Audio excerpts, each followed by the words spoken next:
Hello बच्चों, let's see this question. The question says, for oxy acids HClOx, if x is equals to y is equals to z, x, y and z are natural numbers, then calculate the value of x plus y plus z, where x is equals to number of oxygen atoms, y is equals to total number of lone pairs at central atom, and Z is equals to total number of pi electrons in the oxy acid. हमारे पास है यहाँ पे एक oxy acid है which is HClOx, ठीक है।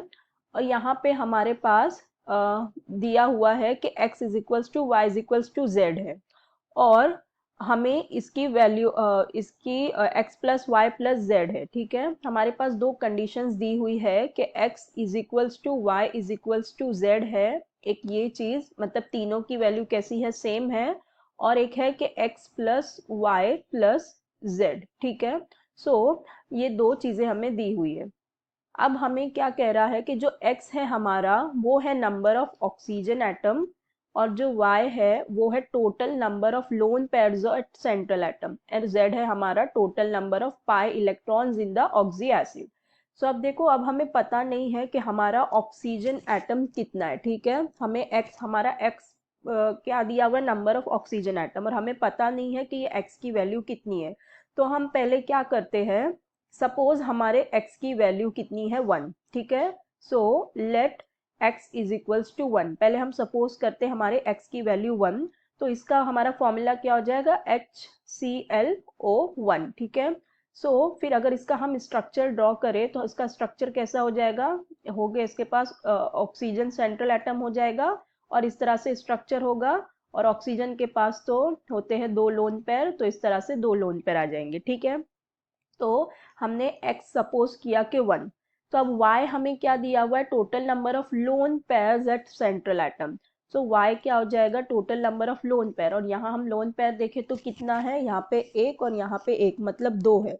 तो y की वैल्यू कितनी हो गई, 2, और total number of pi electrons in the oxy acid. और पाई इलेक्ट्रॉन्स का अगर हम देखें तो यहाँ पे पाई इलेक्ट्रॉन्स तो है ही नहीं। पाई इलेक्ट्रॉन्स मतलब क्या, जो पाई बॉन्ड्स के इलेक्ट्रॉन होते हैं वो, तो यहाँ पे पाई बॉन्ड्स तो है ही नहीं। पाई बॉन्ड मतलब डबल बॉन्ड, डबल बॉन्ड यहाँ पे है ही नहीं, डबल बॉन्ड यहाँ पे है ही नहीं, तो z की वैल्यू क्या हो गई, 0। लेकिन हमें क्या कंडीशन दी गई है कि x is equals to Y is equals to Z होना चाहिए, तो यहाँ पे ये तीनों ही हमारे अलग आ रहे हैं, तो इसका मतलब x की वैल्यू 1 नहीं हो सकती, ठीक है। तो ये x की वैल्यू हमारी 1 नहीं होगी। अब हम सपोज करते हैं कि हमारे x की वैल्यू 2 है, ठीक है। अब 2 लेके देखते हैं, तो let x is equals to 2। So अगर हम x इज इक्वल्स टू 2 करें तो हमारा ये फॉर्मूला क्या होगा, HClO2। फिर अगर हम इसको ड्रॉ करें तो इसका स्ट्रक्चर कैसा हो जाएगा, अब यहाँ पे बीच में क्लोरीन आ जाएगा, सेंट्रल एटम, फिर होगा ऑक्सीजन, और यहाँ होगा OH, क्लोरीन इसके पास आ जाएंगे दो लोन पेयर, ठीक है। इस तरह से हो जाएगा। अब हमारे x की वैल्यू 2 हो गई, y की वैल्यू हम निकाले, y क्या है, लोन पेयर। तो देखो यहाँ पे हमारे पास दो लोन पेयर है, एक और एक 2, तो y की वैल्यू भी कितनी हो गई, 2। अब z की वैल्यू देखते हैं, z क्या है, total number of pi electrons in the oxy acid. तो पाई इलेक्ट्रॉन्स कहाँ होते हैं, पाई बॉन्ड में। तो देखो इसके पास ये एक पाई बॉन्ड है, और एक पाई बॉन्ड में, एक पाई बॉन्ड में दो पाई इलेक्ट्रॉन्स होते हैं, दो पाई इलेक्ट्रॉन से एक पाई बॉन्ड बनता है, ठीक है।